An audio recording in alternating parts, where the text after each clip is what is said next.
अरे रामू, क्या हुआ? चनकूबाई ने पूछा। यह लड़की धंधा करने को तैयार नहीं हो रही है, रामू ने कहा।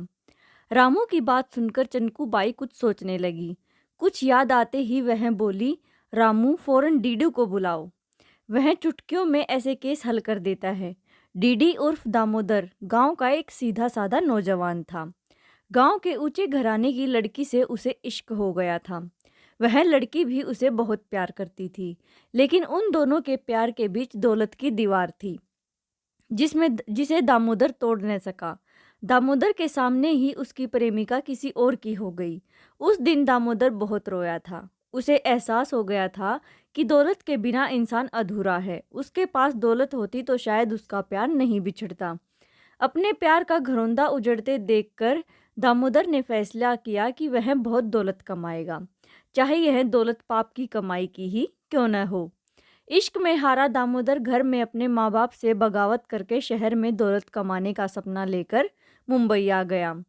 मुंबई में दामोदर बिल्कुल अकेला था। काम की तलाश में वह बहुत भटका, मगर उसे काम नहीं मिला। एक दिन दामोदर की मुलाकात रामू से हो गई। दामोदर ने उसे अपनी आपबीती सुनाई तो रामू को अपनापन महसूस हुआ।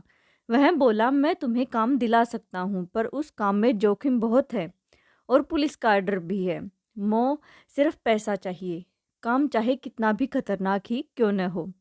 दामोदर की बात सुनकर रामू ने एक बार उसे ऊपर से नीचे तक देखा। वह समझ चुका था कि दामोदर के सिर पर दौलत कमाने का भूत सवार है। इससे कुछ भी काम कराया जा सकता है। रामू दामोदर को लेकर चनकूबाई के कोठे पर पहुंचा।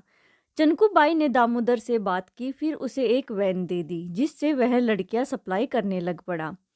इस काम में दामोदर को अच्छी खासी रकम मिलती थी। अब रामू व दामोदर एक साथ रहने लगे थे।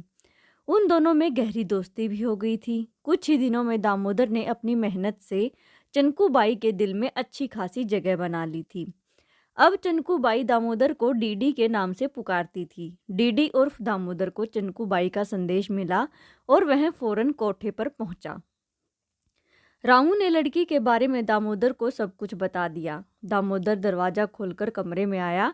उसने फर्श पर पड़ी लड़की को उठाना चाहा, मगर वह बेहोशी की हालत में थी।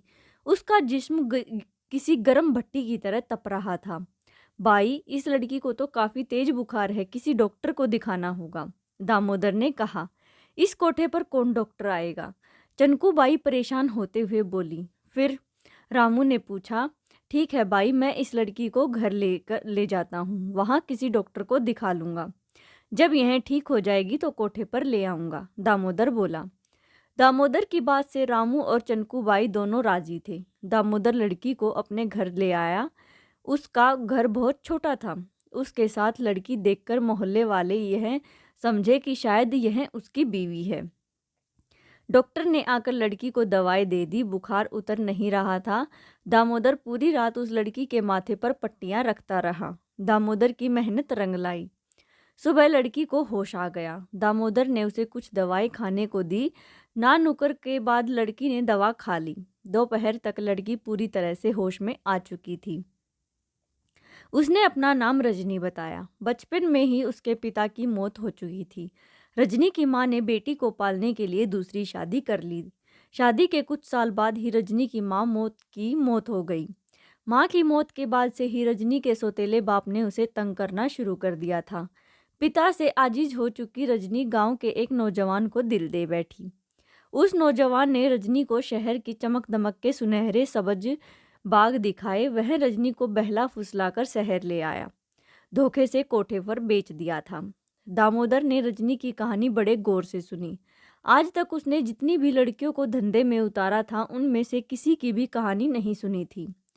थोड़ी देर के बाद दामोदर दरवाजे पर बाहर से ताला लगाकर खाना लेने होटल चला गया। कुछ देर बाद ही दामोदर खाना लेकर लौटा। रजनी ने खाना खाया। उसके बाद वह तख्त पर लेट गई। दामोदर भी फर्श पर चटाई बिछाकर पुराना सा कंबल लेकर लेट गया। रजनी की सेहत दिन ब दिन सुधरने लगी थी। दामोदर रोज घर के बाहर ताला लगाने के बाद कोठे पर जाकर चनकूबाई को रजनी की सेहत के बारे में बताता था। एक दिन दामोदर जल्दी में बाहर से ताला लगाना भूल गया। जब वह शाम को घर लौटा तो उसने दरवाजा खुला देखा। उसके मानो होश उड़ गए। उसे अपनी गलती का एहसास हुआ। लेकिन रजनी घर पर ही थी। रजनी, आज तो भागने का मौका था, तुम भागी क्यों नहीं? दामोदर की बात सुनकर रजनी मुस्कुराते हुए बोली, भाग कर जाती भी तो कहाँ, अब तो दुनिया के सभी दरवाजे मेरे लिए बंद हो गए हैं। रजनी के ये शब्द दामोदर के दिल में तीर की तरह चुभ गए थे। लो, खाना खा लो, दामोदर ने खाने का पैकेट रजनी को देते हुए कहा। नहीं, आज मैंने घर पर ही खाना बना लिया था, आप हाथ मुंह धो लीजिए, मैं खाना परोसती हूँ, रजनी बोली। दामोदर ने रजनी के हाथ का बना खाना खाया। आज पहली बार माँ के बाद उसने किसी दूसरी औरत के हाथ का बना स्वादिष्ट खाना खाया था।